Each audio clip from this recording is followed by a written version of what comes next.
Yes, reka nongere mbasuhuze kandi mbifuriza ibihe byiza mwese mukomeje kudukurikira umunsi ku munsi amanywa ndetse na nijoro. Reka nkwifuriza umugisha w'Imana aho uherereye hose mu mpande zitandukanye zigize iyi si dutuye. Njye nitwa Ben, iyi ni New Soul TV, Church TV.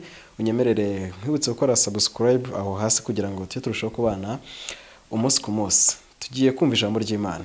Mbere na mbere ndi kumwe n'abakozi b'Imana hano imbere, n'abashumba n'abapastor.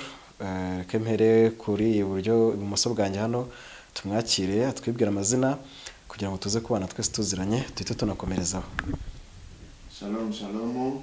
Shalomeka. Yesu nashimwe cyane. Amazina yanjye ni Revera Pastor Jean Pierre Nshimiyimana. Ndi umugabo ushima Imana. Nejejwe no kubana namwe muri uyu mwanya. Imana iduhane umugisha. Amen. Yego, na Imana iguha umugisha kandi gukomereza amaboko muri byose. Reka twakire na mugenzi wawe kugira ngo yibwire abadukurikiranye. Murakoze, Imana ibaha umugisha mwinshi. Amen. Jewe amazina nitwa Apotre Munyentwari Atanazi. Nkaba umushumba w'itorero ubugingo bushya. Yego. Nkongera nkanaba umuyobozi w'iki kinyamakuru New Soul Church TV. Yego. Ntacyo ntwaye ndakigarura. Yego, Imana ibaha umugisha. Imana nayo iguha umugisha n'icyo twaye urakigarura. Yego, nibyo nari majije ku introducing ambwira abadukurikiye ko tugiye kumva ijambo ry'Imana. Hari ubutumwa Imana yabahaye tugira ngo tugeze ku badukurikiye, ariko mu nyinginge munyemerere mbinginge mudusabire Imana ituyobore. Uwiteka Mana yacu, ndagushimye ndaguhimbaje, Mana Nyiringabo, nyemerera uyu mwanya wari uwawe wari warawuteguye kuva kera. Ijambo ryawe rigiye kuvugirwa aha, tuguhaye ikaze na karibu kugira ngo rihindure imitima ya benshi kandi ritubere nk'imvura iguye uko ibera mu myaka. Nyemerera ntaba twe ahubwo aba ari wowe, abantu bawe mu mpera z'isi hose aho bari bababaye barushye. Iri jambo ribagereho, ribahembure, ribahumurize, reka bibuke ushaka no kushima, mbisabye nizeye mu izina rya Yesu. Amen. Amen. Imana iguha umugisha, ndizera ko umeze neza. Noneho mureke mbaho umwanya mu twinjize mu ijambo ry'Imana. Murakoze cyane. Twongeye kunezerwa muri uyu mwanya mwiza Imana iduhaye kugira ngo tuganire ku ijambo ry'Imana. Kenshi nze kuvuga ko ijambo ry'Imana rirema, ijambo ry'Imana ribeshaho, kandi ijambo ry'Imana n'ubuzima ku mukristo wese wabyemeye. Yego. Nkuko umuririmbyi w'108 abivuga neza, aravuga ngo ngenda umukristo kandi nzahora ndi we mu gihe byose ngize kugufa. Yavuze ijambo ryiza, aravuga ngo ndi umukristo wo mu mutima. Yego. Uyu munsi rero tugwije abakristo ariko kandi batarabo ku mutima. So rero twe turi abakristo bo ku mutima, turashima Imana ko turi abakristo bo mu mutima kandi tuzahora tubihamya. Imana iduhane umugisha. Amen. Ijambo ry'Imana rero tugiye gusangira, tugiye kuganiraho ku bantu bose bariho batwumva, ndibaza ari mu isi hose, ku migabane yose. Ni ijambo riri mu gitabo cya Esteri, ibice byaho ni 8. Turasoma umurongo waho wa 16 na 17.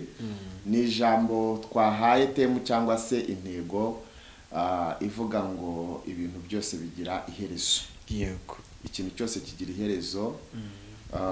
Ni nayo mpamvu Pawulo yavuze ijambo ryiza, aravuga ngo uwirata wese ntiyirate ko akomeye, ntiyirate ko yize, ntiyirate ko atunze, ahubwo yirate ko azi Imana. Kuko kumenya Imana nicyo kintu cy'igiciro. Haleluya. Kumenya Imana nicyo kintu cy'umumaro cyane. Imana ishimwe cyane. Amen. Kandi Imana ihimbazwe. Nukuri. Ikintu cyose rero kigira iherezo. Yego. Buryo ubukene bugira iherezo, uburwayi bugira iherezo, ubuzima ubwo ari bwo bwose bugira iherezo. Kuko twebwe nk'ubuzima bwacu bushingiye ku ijambo ry'Imana. Umukristo wese ubuzima bwe buba bushingiye ku ijambo ry'Imana.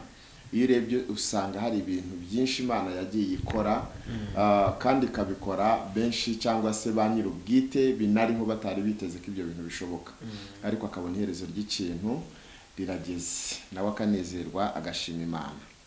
Aho rero abantu bose bari batwumva ubuzima bwose baba barimo, icyerekezo cyose baba bariho, yumve ko ubuzima bwose arimo, niba hari intambara ariho arwana, niba hari ibibazo arimo anyuramo, yumve ko ibyo bintu byose bifite iherezo. Reka rero dusome ijambo ry'Imana twihuse. Ijambo ry'Imana mu gitabo cya Esther 8 umurongo wa 16 n'uwa 17. 16 aravuze ngo abayuda nabo baracya baranezerwa, barishima bagira icyubahiro. 17 nuko mu gihugu cyose no mu mudugudu wose aho itegeko n'iteka by'umwami byageraga, abayuda baranezerwaga bakishima, bakagira ibirori n'umunsi mukuru, maze abantu benshi bo mu mahanga yo mu bihugu bihindura abayuda, kuko abayuda bari bateye ubwoba. Imana ishimwe cyane. Amen. Aposo uri burabyumva neza hari? Ndabyumva. Ibi bintu biratangaje cyane. Ahantu iri jambo ritangiriye rinkuyemo, bunuka abayuda nabo. Aka kantu nabo tugatindeho. Haleluya. Amen. Aka kantu abayuda uriya abayuda bareka byihorere nabo. Aka kantu nabo gakubiye nk'ibintu byinshi. Yaba wavuze iyi nkuru, yaba n'abari babazi ko abayuda bigeze kubaho baracuye. Abayuda bambara ibibadabada, abayuda barya ibyo mu kimoteri, abayuda abana babo ari ba marine. Haleluya. Amen. Abayuda aribo bikorera imizigo, abayuda aribo batuma, mbega aribo bahingira abandi bose, mbega abayuda nabo aka kantu nabo kankuyemo cyane. Nawe uyu munsi aha bavuze nabo, ariko nawe uyu munsi amen utureba udukurikiye uyu munsi akira gucya. Amen. Akira umucyo. Haleluya. Abayuda ijambo riravuze ngo nuko abayuda nabo baracya, bamaze gucya bagira icyubahiro. Haleluya. Ikindi bagira umunezero. Imana ishimwe cyane. Haleluya. Amen. Ntabwo wacya utarigeze gucafa. Bigeze kuba hari umucafu biraza. Igihe kigeze nabo baracya. Yego.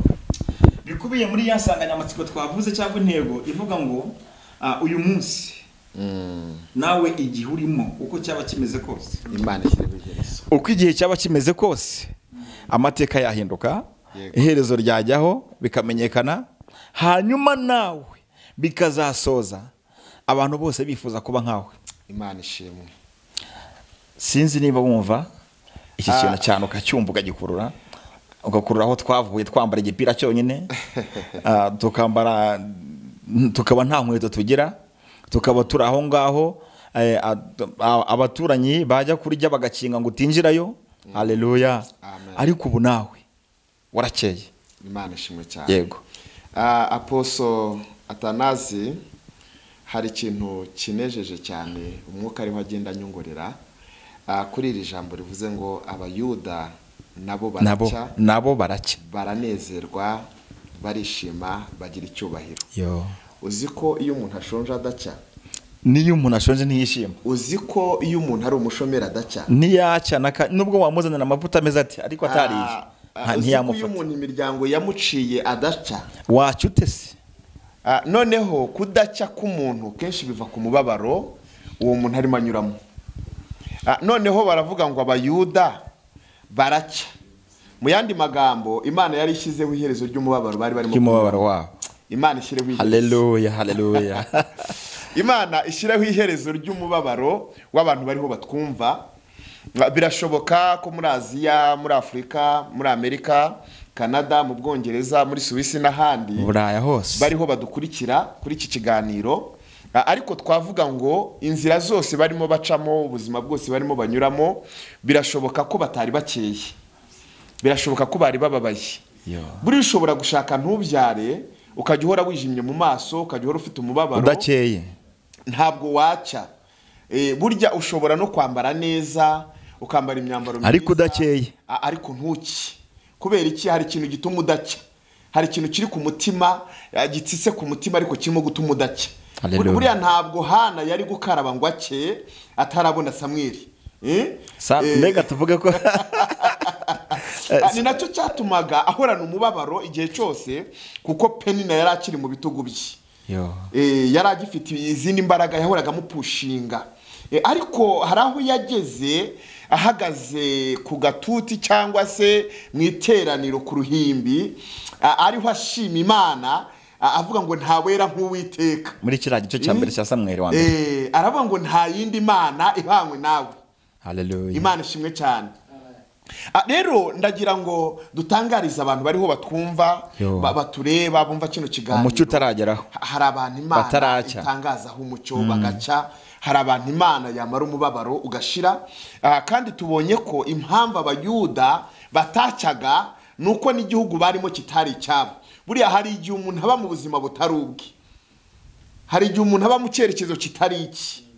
Ntabwo ushobora gucya uri mu buzima butari ubwawe, ntushobora gucya uri mu cyerekezo kitari icyawe. Burya n'umuntu wambaye inkweto itamukwirira murya, urumva se yacya? ntabwo yacya, aragira iracumbagira. Ariko ndagira ngo dutangarize abantu bariho batwumva ko ikintu cyose kigira iherezo. Ubuzima barimo butagenda neza bwagira iherezo. Ariko se ni ryari ubu buzima buzagira iherezo? Ni ryari iki cyerekezo barimo kizagira iherezo? Ni ryari ubushomeri buzagira iherezo? Ni ryari ubugumba buzagira iherezo? Ni ryari kugumirwa bizagira iherezo? Ni ryari icyangiro kizagira iherezo? Ni ryari ubushomeri buzagira iherezo? Ni ryari guteraganwa kuzagira iherezo? Ni igihe umukristo umutima we wakomeje, cyangwa se ni igihe umukristo umutima we wakomeje kwikonekitinga n'Imana, ntagire impinduka, ntajarajare, ntarebe hirya no hino, ahubwo agakuma agatumbira Yesu. Nk'uko umuririmbyi abivuga, tumbira Yesu wenyine niwe gisubizo. Ajya arinda umutumbiriye ku manywa na nijoro. Burya yageze hepfo aranavuga ngo kandi y'inzira itagaragara ari mu kabwibwi, ngo Yesu ajya akubwira ati ngende kumwe nawe. Birashoboka ko abantu baba kure yawe bigatuma udacya, birashoboka ko abantu bakuvaho bigatuma udacya, bigatuma utanezerwa, bigatuma utishima. Ariko Yesu iyo akubwiye ati ngende kumwe nawe, ujye umuhanga amaso. Ariko uyu mucyo birashoboka ko wanawugira abajura bakawukora neza, nabo bakamererwa neza, nabo bakanezerwa, aho itegeko n'iteka by'umwami byageraga. Mvuko ni ijambo riryoshye. Aho itegeko n'iteka by'umwami byageraga hose, Abayuda bararyaga, baranywaga, barateranaga, barishimaga, baranezerwaga. Imana ishimwe. Nabo bagakora ibirori, bakarema ibirori. Nabo bagakora ibirori. Hari ikintu ngira ngo nkwibutseho gatoya. Udakeye wakora ibirori. Uzi ko aho bakoreraga ibirori hatari mu gihugu cy'iwabo. Hallelujah, hallelujah. Ya ndirimbo Theo yaririmbye aravuga ngo Imana yatahirije inyumuhambirira bose babireba. Uzi ko yabahambiriye mu gihugu cy'iwabandi. Ikintu kirakomeye. Aho baremeraga ibirori, aho bakoreraga. Ushatse kuvuga ngo uyu munsi umuntu nk'umuntu dukurikiye uri mu nzu atubatse, uyu munsi Imana imuhambiriremo, imuhambirire, imukorere bose bageze gute babireba. Ikindi ayitangira yikorere nk'ibirori, akira ibirori, bakira ibirori. Yego. Hanyuma ubu turimo turakurikirwa n'abantu batandukanye ku isi hose, kandi ndibaza haba muri Aziya, muri Afrika, mu Burayi, muri Amerika, za Australia n'ahandi, za Canada, no mu Bwongereza. Bari mu bihugu bitari by'iwabo, barimo baravunikirayo, barakorerayo akazi, bashaka ubuzima. Ariko twavuga ngo Imana ibaremeshereze y'ibirori. Urajya hakureze na hirya Uganda. Imana ibaremeshereze y'ibirori. Batari iwabo ariko kuva uyu munsi bacyumvira ijambo. Hallelujah. Imana ibaremeshereze ibirori, bahindurirwa amateka, nabo bagira umunezero. Dore ikintu cyabuze ni umucyo. Aho bari hose bakira umucyo, bakira umucyo w'Uwiteka. Umucyo numara kubageraho, ibirori birikora. Imana ishimwe cyane. Mu buzima bwawe hari Hamani wakubujije kwakira umucyo wawe. Hari Hamani uguhoza hasi ngo ntabwo musuhuzanyije n'amaboko abiri. Yego. Hari Hamani uguhoza hasi, haleluya, akurega ku mwami. Yego. Hari Hamani ukugenza buri gihe, nyamara ibyo akuziza we ntubizi. Ntabwo bizi. Ariko kuva uyu munsi Imana iravuze ngo akira umucyo. Imana ishimwe cyane. Umucyo nukugeraho ubuzima burahinduka. Umucyo nukugeraho, haleluya, amen, biraza gutuma umwami abura amahoro. Uziko ubwoko ubu turi kuvugaho. Yego. Haleluya, amen. Ubu Baramu yarabarebye atumwe ku buvumo. Yego. ngo aburiye ibyo bwitegereje ngo arebye aho mu kabande bwari bwanditse ngo abitegereje abona ibyo Baraka atagiraga gute atabonaga ngo agiye kubona haleluya amen haleluya agiye kuvuga umuvumo ururimi ruvuga umuvumo ruva muri we I mean yego asigara ruvuga umugisha arangije Baraka aramubwira ati ibihembo nakwishyuye byose yego byapfuye iki kuvuga ngo uvu gusa byakurana byagenze ntabwo biri gukunda bari abantu ndi kureba muri bo nge hari ibyo ndi kureba utari reba ngiba ati wagiye ntacyo mbona ati dore ngenda mbona intare ibunze muri bo haleluya imeze nk'intare y'ingore ibunze mu byana byayo iriya niyo iri gufata ururimi rwanjye umuvumo ukaga gusohoka agasohoka iki umugisha nabavuma nte barahawe umugisha navuma w'Imana itavuma bivuze iki rero ibintu icyo bivuze Hamani yikororeje ubwoko butavumika yego yikororeje ubwoko bwavuzweho n'Imana haleluya yikororeje ubwoko mundi yarabarebye ababonamo urupfu rwiza haleluya nta mataje yababonyemo amen nta nubwo yababonyemo amavewiti haleluya nta makositimu yababonyemo ahubwo yababonyemo urupfu rwiza ikibitubwira nuko yavuze ngo icyama nkapfa nkabo haleluya icyo nicyo tubonye ko yabonye muri bo yarabarebye abona bapfa batababaye abona bapfa bishimye haleluya bapfa bavuga ngo nge ndi umukristo nzahora ndiwe naho natumirwa ngiye gupfa nzabona ihirwe ngiye mu ijuru aravuga ati aba bantu bapfa banezerewe abantu bapfa baseka abantu bapfa bishimye icyama nkapfa nkabo ababanyamugisha yego mushumba aposo hano ku murongo wa 17 kuri be yaho reka turebe be yaho yo iravuga ngo maze abantu benshi bo mu mahanga yo mu gihugu bihindura abayuda urumva ikintu Imana yari ikoze mu bayuda ngo abantu bose bahise bifuza mbega ubushatse kuvuga ngo haleluya amen abanyarwanda bari muri Amerika abanyamerika bifuze Imana ikora ikintu ku banyarwanda bari muri Amerika n'abari Canada n'abari Australia n'ahandi hose ku buryo abantu bose batuye babene igihugu ku bw'icyo kintu Imana ikoze ku banyarwanda bifuza kuba abanyarwanda haleluya haleluya yego aba babyifuzaga bari abanyamahanga bari abene igihugu ibaze nk'ubu noneho ibaze nk'ubu Imana ikoze nk'ikintu ukajya ukabona nka tarampageza atumva kuva uyu munsi ngewe mu mubwene gihugu bw'u Rwanda yego tikubwira ikintu nabonye cyabereye wacu cyabereye mu Rwanda nje ndashaka ko umunyarwanda ibyo byarabaye muri Israel bivuze iki turabyizeye ko bizaba kubera ko niba byarabaye kiragihe ngizongera ikore n'ibindi izongera ikore n'ibindi izongera ikore n'ibindi Mana izongera ikore n'ibindi iya Mana izongera ikore n'ibindi nukuri izongera ikore n'ibindi bisobanuye ko ibyizakora haleluya ntabwo ari ibishya ahubwo birasa n'ibyambere izongera ikore n'ibindi kuko hajemo kongera ikintu cyose Imana yigeze gukoraho twizeye ko kizongera kikagira gute kikongera kikabaho uzi ikintu nyibukije haleluya unyibukije ijambo Pawulo yabwiye abaroma yabwiye abafilipi arababwira ngo yatangiye umurimo mwiza ni nayiza muri twe ariko ni mwimbere ariko si kuri twe ni muri ni imbere ubwo bivuze ko ari imbere noneho ndagira ngo nkubwire ngo burya gutangira umurimo no gutangiza umurimo ni ibintu bibiri uranyumvishe yatangiye umurimo ntiyatangije umurimo yo yatangiye umurimo izana gukomeza ntabwo noneho yo yagize gute ntabwo yawutangije uzi ko umuntu ajya atangiza umurimo akawuhereza abandi akavuga ngo simpari ntangije umurimo ariko aposo ukurikirane nge mbaye nkutangije ariko ukurikirane noneho Imana yo yatangije umurimo mwiza muri twe izana gukomeza no kuvuga ngo ntabwo izahereza inshingano zayo undi muntu kuri twebwe niyo mpamvu turiho none n'ejo tukazaba turiho buriya iyo urebye neza ubona atari twe murimo yawutangije muri kandi noneho yararirimbye uriya waratangiriye muri twe aravuga ngo iri muri twebwe iki yitubwira imirimo yose igenda ikora abayivuga nabi bayibeshyera mubagira inama barekeraho haleluya amena rero ndagira ngo nkubwire ngarutse hano gatoya twatangiranye intego y'ijambo ivuga ngo ikintu cyose kigira iherezo hari umunsi hari ibihe hari imyaka abayuda babayemo bababaye barenganywa bakoreshwa uburetwa, ariko cyane cyane uwari hedi wabo yari Morodekayi wabaga ku irembo. Nabari wababazaga wari hede wabo yari Hamani wabaga ibwami. Umwami atabirimo. Umwami ntago yaraza amakuru. Uzi ko ubu abantu bari kubabara umwami atabizi, kandi n'abanyarwanda barabahanga baravuze ngo umwami ntiyica, ahubwo yica rubanda. Yica rubanda.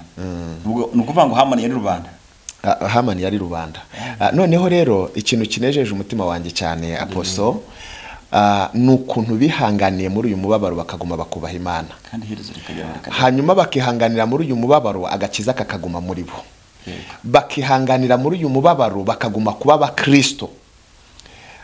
Njya nkunda kubwira abantu kenshi, kababwira ngo ubuzima wisanzemo cyangwa urimo kunyuramo ntibuzatakaza indangagaciro z'icyo ricyo, uzagumane indangagaciro z'icyo ricyo. Ubuzima uri kunyuramo cyangwa se ibihe urimo ustrugglingamo nyine ucamo unyuramo, ntibizatuma utakaza indangagaciro z'icyo ricyo. Amen, haleluya. Imana ishimwe cyane. Ntibizigere bituma utakaza indangagaciro z'icyo ricyo, kuko igihe kizagera icyo uri cyo kimenyekane. Igihe kizagera icyo uri cyo ikiri muri wowe gisohoke kijye hanze, bamenye icyo uri cyo. Noneho rero buriya bumvaga amakuru abayuda bakumva ari ibintu biraho, bakumva ari ikintu cyorohejwe cyo gusuzugurwa, bakumva ari abasuhuke, bakumva ari abantu baraho b'abanyagano. Ariko kuko bubashye Imana bo bakaguma gukora ibyo gukiranuka, Imana yari ibitse muri bo, yari yibitse muri bo. Igihe kiza kugera isohoka muri bo ikora iby'imbaraga ihereye hejuru, babibona. Hanyuma noneho babandi bose babonaga nk'abadafite agaciro, kuko icy'agaciro cyamajije kujya hagaragara cyari muri bo, bagira agaciro. Uzi ikintu nkuyemo? Haleluya. Amen. Imana iri muri twe. Yego. Ikibitubwira twebwe. Ni imirimo yose igenda igira gute? Igenda ikora. Noneho hari igihe kigera, haleluya, ikavuga ati aba bantu ndimo mbiretse imyaka myinshi, baranze boko ngize gute barimo, ahubwo reka ngeraho nereke nabariya ko ngize gute ko nkora. Ya Zaburi ya 58 umurongo wa 10 aravuga inkono zanyu zitarashishwa n'amaho, nga Imana ngiyajyanishije serwashyira ubona mabisi nacanwe byose. Noneho kuri 11 ku 11 ngo tuzogesha amaraso yacu, amaraso ngo tuzogesha ibirenge byacu, amaraso y'abanyabyaha, amaraso y'abanyabyaha. Noneho ngicyo gihe bazamenya ko hari Imana ikiri manza abari mu isi, ngo bizatuma banavuga ngo burya koko, haleluya, ngo hari ingororano z'abakirana. Imana ishimwe cyane. Apostle, nongeye kunezezwa n'Imana cyane uyu munsi. Natekereje ku mikorere y'Imana, nsanga Imana ndahambaye. Hari igihe Imana icecekera mubera. Yego.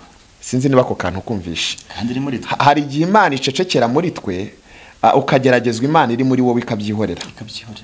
Ukarwanywa Imana iri muri wowe ikabyihorera. Ugahigwa Imana iri muri wowe ikabyihorera. Noneho hari umurongo Imana iba yaraciye ntarengwa, ikavuga ngo hariya ni gasopo. Iyo bahageze Imana irasohoka ya yindi iri muri wowe ikajya gukora noneho kuri tere ibigaragara ibiboneka. Ariko uziko mbyibutse mu cyagikombe. Muri cyagikombe Sawuli n'Abayisiraheli barwana na Goliyati. Yari vovose ngo imyaka 40 irashira. Imana iri muri bo, haleluya, irabihorera. Itegereje umurongo. Uzi umurongo wari ubarenze, yarenze. Yageze harababwira ngo nihitore umuntu muri mwe. Yego. Kwitora nk'umuntu ntacyo byari bitwa Imana. We nubwo yagenda bakanamwica. Amen. Abaguye ku rugamba. Nk'umuntu azi turwane. Ni mutsinda. Ndasuzugura. Ni ndeka mbanze we natsinda. We natsinda. Twebwe. Turajya munsi yanyu. Yego. Ariko nibeshye nka mutsinda. Yego. Mwebwe murajya munsi yacu bikomeye, kandi noneho bibi gitutsi ku Bisirayeli ngo no ku Mana yanyu ngo umurongo no ku ako kantu no ku Mana yanyu bibi gitutsi ku Bisirayeli kubatuka ntacyo byari bigize gute bitwaye imyaka 40 bari bayimaze batuka. Ariko avuze ngo bibi gitutsi no ku Mana yanyu, ako kantu Dawidi akumvisha waravuga ati mva warenze umurongo. Akakonye uvuze haleluya, Imana ishimwe cyane. Haleluya. Iki cyonyine uvuze kiragukora. Salomo nabivugaga hejo hari ahantu narindi Salomo yategereje umuntu bita Adoniya yasabye ibintu byinshi yakoze ibintu byinshi mu bwambe bwa se agera naho yimika arababarirwa kandi icyo kintu kirakomeye ubundi cyagombaga kumwica ariko ikintu yazize yaje kuzira cyonyine umurongo burya ntabwo burya umurongo kurega bisaba nk'umukozi ibintu bikomeye yarebye kuri Abisaji yarebye kuri Abisaji w'umushunemukazi umukobwa mwiza cyane umukobwa mwiza wari umugore wa se amusabye Betisheba aragenda amubwira ati umva none Adoniya yansabye ikintu cyoroshye nanjye numva cyoroshye niba mubwira ngo kurenga umurongo nabyo biba byoroshye ibi birebye n'amaso ubona byoroshye ariko ibyo bakibibwira Salomo yahise asabiramo n'uburakari aka kantu kabaga mu isezerano rya kera kazabiramo n'uburakari ahita ahaguruka mu ntebe ati Adoniya iki yagikoze inati yagikoze yacifuje kuko yifuje umugore wa papa Abisaji yahangaye yarabitinyuka ndafashijwe haleluya ibi niba yabitinyutse akabihangara amina niba ibintu yabikuye mu kanwa kakabikubwira iki kiramwicisha umva hari iherezo nikitamwicisha Imana yanjye bimora ndetse akabije ndafashijwe iki Adoniya kimwicisha oya mushumba ndafashijwe ahita atuma Bene ati ndashaka kumva Adoniya yapfuye ndafashijwe umva nkubwire uyu munsi igihe wasuzuguriwe igihe wabereyeho mu gasuzuguro igihe wabereyeho utererano igihe wacecekeye uyu munsi ibyarenze umurongo byose Imana ibimanukire yego kandi ntutangazwe nuko ibyo bagukorera ari byo byari bikomeye cyane uyu munsi agiye gukora gato gusa kuko kiswe umurongo yego Imana igakomeza Aposo ndumva hari ikirere cy'ubuhanuzi kirimo kigenda kiza haleluya ubu hari ababyeyi bariho baririra mu mazu bavunikiye bubatse bagowe barimo bararirira mu butunzi bavunitse abagabo bakoresha nabi barakubitwa ku manywa na nijoro ariko barabicecetse kuko ari abakristo yego ntabwo bashaka kubishyira hanze ariko uziko Imana igiye gushyiraho iherezo kuri ariya marira bamaze igihe kinini barira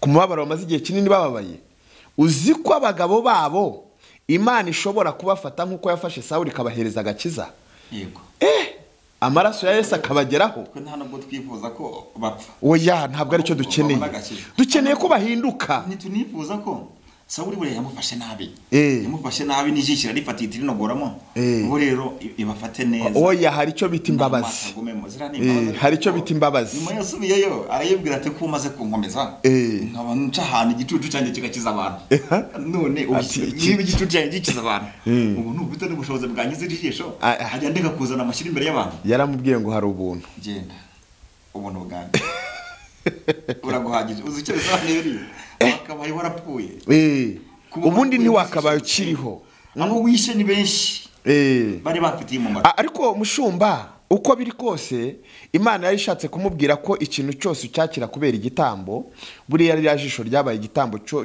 cy'agakiza yari yakiriye ririya jisho ryabaye igitambo cyo kwinjizwa mu buntu n'ubundi kuko yagombaga gupfa kuko yishe benshi rero bijya bishoboka ko buryo kugira ngo Imana iguhombe hari ibyo iguhombya icyo kikaba igitambo cyo kugira ngo winjire muri Kristo Yesu neza ibitambo byavuyeho oya bo baribeshya cyane yego buriya hashobora kuba kandi burya ikintu cyose kigira igitambo rega buriya reka nkwereke ukuntu ikintu cyose kigira igitambo urabizi hari inzira nyinshi twacanyemo urazizi kugira ngo iki gihugu rero kibe kigeze hano kigeze nuko hari ibitambo byatanzwe hari ibitambo ndetse natwe turiho tuvuga hari ibitambo byagiye bitangwa kugira ngo iki gihugu kibe kigeze hano kigeze hari ibitambo n'uyu murimo kubugeza noneho n'uyu murimo kubugeza aha hari ibitambo hari abantu bitangiye uno murimo kuko uyu murimo si twe tuwutangije si natwe tuzawurangiza hari yatangiye umurimo hari yatangiye umurimo kandi iyo yatangiye umurimo iracyakomeje kuwutangira rero yatangiye umurimo ariko igira nabi uhamagaramo inawutangiza muri bo kugira ngo babe muri uyu murimo rero umuntu uvuga ngo ibitambo ntibihari aribeshya cyane ikindi kintu nkuyemo uzi ko uyu murimo yatangije muri wowe ntawe wawugukuramo kiretse ibi bitaro bya Faisal babikujyanyemo bakubagamo inyama zo mu nda ariko umurimo ntibagira gute ntibawubagamo umva ukuntu bimeze. Haleluya. Amen. Kiretse bagiye nko mu ivuriro ry'ijuru ibitaro by'ijuru aho twabagiwe dushyirwamo iki umurimo. Yego. Kuko ntabwo umurimo numva bawugushyiramo baje bakawugusiga hano gusa wagoma ku myenda. Biragaragara ko hari uburyo Imana yakoresheje irasatura umurimo mushyira hagati muri twe irongera igira gute iradoda. Haleluya. Imana ishimwe cyane. Umurimo niyo mpamvu uzabona umuntu bamufunze kubera umurimo yageramo agakomeza akagira gute akawukora kuko umurimo ntawe ushobora kuwuboloka ntiwawufunga kuwukura mu muntu Imana yawushyizemo. Hari igihe kimwe bigeze bamfungaho ubwo n'ubuhamya kandi bwikubisemo. Nakoraga ivugabutumwa nyine hariya hirya mu kazi wacu nkabwiriza ubutumwa bwiza biza kurangira ariko bibaye ikibazo n'ubundi nyuma yaho kudahuza n'abantu n'ibintu neza birangira ariko mfunzwe ariko nsanga yari mission y'Imana kugira ngo njye kubwiriza n'ubutumwa bwiza muri gereza. Hariya ntitwahuriyeyo cya gitondo ndakibuka mwajyaga muzinduka hanyuma ndagenda nkora umurimo w'Imana hariya nakoze umurimo w'Imana igihe kingana n'umwaka wose. Umwaka wose ibyo nagombaga gukora hariya ndabikora maze kubikora ngeze imbere y'urukiko baravuga batari ko runaka n'umwere ko batabivuze mbere agomba gusubizwa mu kazi. Nari ndi kuri misiyo nari ndi muri misiyo y'akazi. Wawe ndishyize akababarasa zikise ko mpembwa na data ariko buriya data afite uko yampembye.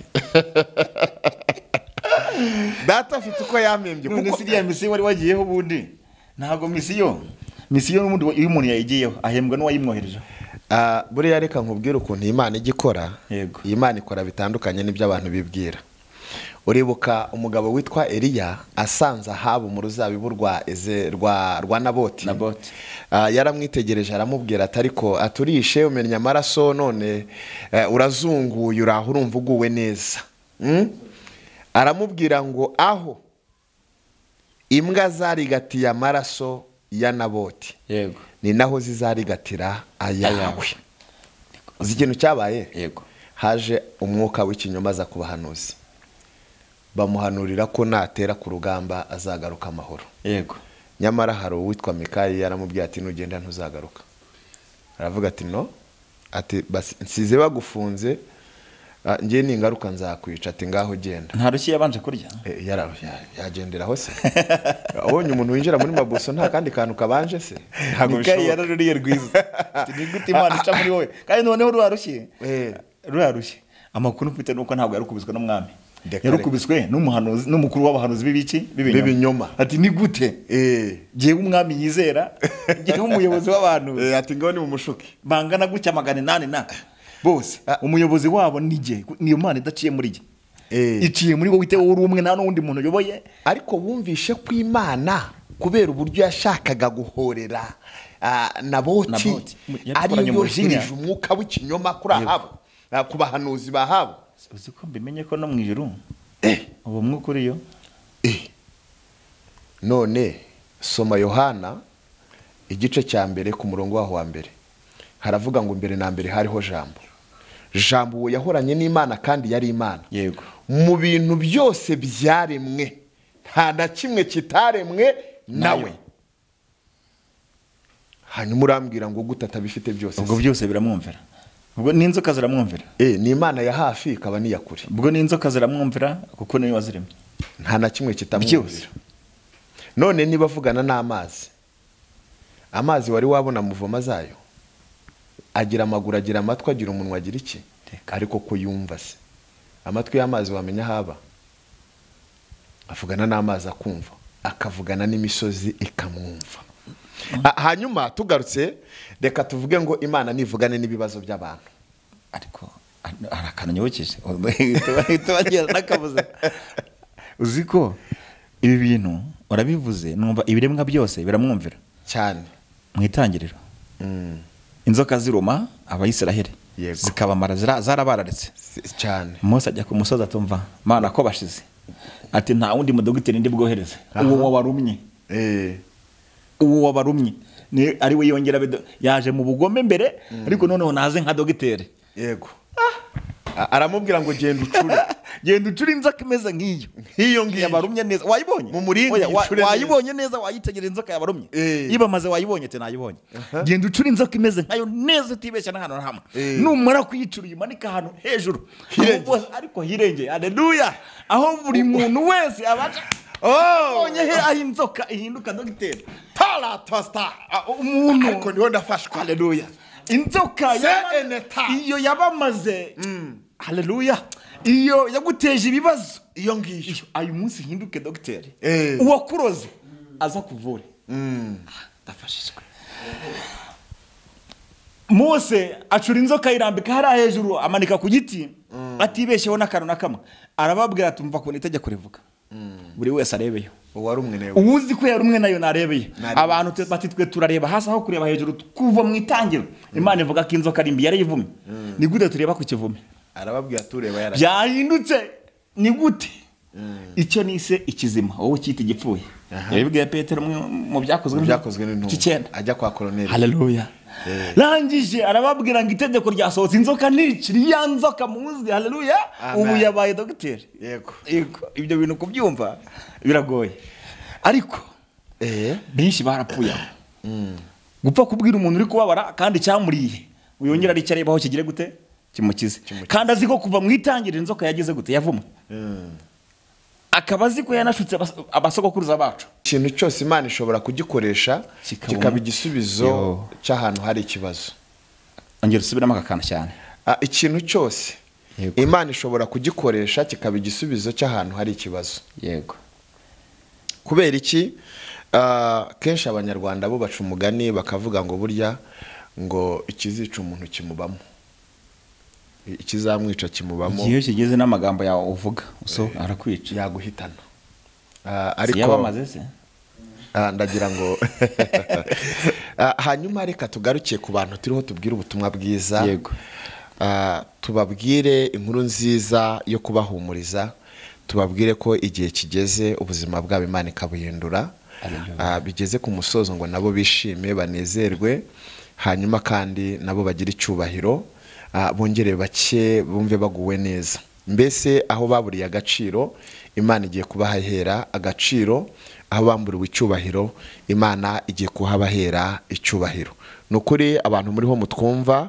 hirya no hino mu isi mwumve ko Imana ari nyamaboko ari nyimbaraga ishobora byose kandi nta kintu na kimwe kinanira umugambi w'Imana Imana y'amahoro niduhana umugisha murakoze cyane nanjye icyo narenzaho nanzura nuko icyo natuye uyu munsi uwakwambuye agaciro uyu munsi ari ukagarura kuko ninguza aho yakabitse byanga byakunda izi nzoka zamaze igihe kinini zarababaje aba bantu b'Abayisiraheli zibarya umunsi ku munsi zikarya umugore zikarya umugabo kandi inzoka iri y'umugabo ntasubira gukora aho mu nzu inzoka ntiyakuriye buracyajya gukora haleluya inzoka yakurumye uyu munsi itegetswe kugarura ubuzima bwawe dore icyo usabwa ni uguhanga amaso hejuru ku gishushanyo cyangwa se ku nzoka y'umuringa yacuzwe ugakira ikindi tubonye ko iki cyubahiro cyangwa ubuzima bwagaruwe n'inzoka kuri Hamani nawe yatwaye icyubahiro kenshi cy'Abayisiraheli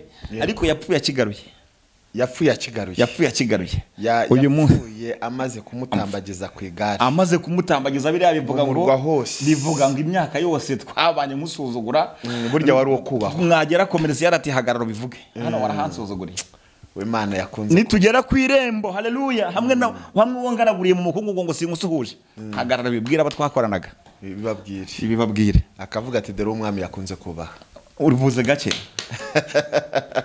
rero Imana iduhana umugisha yego data bishimire data bagirire neza ntabwo kuyavuga ariko kuyamara nzi neza ko iyi Mana yo mu ijuru wavuga ibyayo ntiwabimara nubwo baguha umwaka uvuga usoza uvuga ko igihe kibaye gito yego rero Imana iduhana umugisha mushumba kandi abantu batwumvishe cyangwa se bariho bakurikirana ibiganiro byacu hirya no hino nukuri tubafitiye amakuru kandi menshi n'ubutaha tuzabongera turacyafite byinshi byo kubabwira reka nge manze mbahe nimero uraheruka ubahe nimero nawe yego unasenga kuko nanjye natangiye nsenga Imana ishimwe iki kiganiro se yego nimero yanjye Apotre Munyenkwari Atanazi ni 078 56 46 572. ubundi unsobanuze neza ibyavugiwe aha byose njye mvuga icyo nzasubiramo. Imana ishimwe cyane. Yego. Nanjye nimero yanjye ni 078 6 220 410. Imana iduhana umugisha. Shalom shalom, mugubwe neza. Turagushimye mwami Imana yacu, uri Imana yo kwiringirwa no gufukamirwa, izina ryawe ni iryera kandi nawe uruwera, shyirwa hejuru ya byose kuko uri umukozi w'umuhanga. Ijambo ryawe rero mwami Imana rimaze kubibwa mu mitima y'abantu benshi ku isi batandukanye, bari wowe urivomerera urikuze, hanyuma umusaruro kandi tuzagenda tuwubona twumva amashimwe hirya no hino uko ijambo ryagiye ryagukira muri benshi. Dusenze twizeye mu izina ry'umwami wacu Yesu Kristo. Amen. Amen. Murakoze.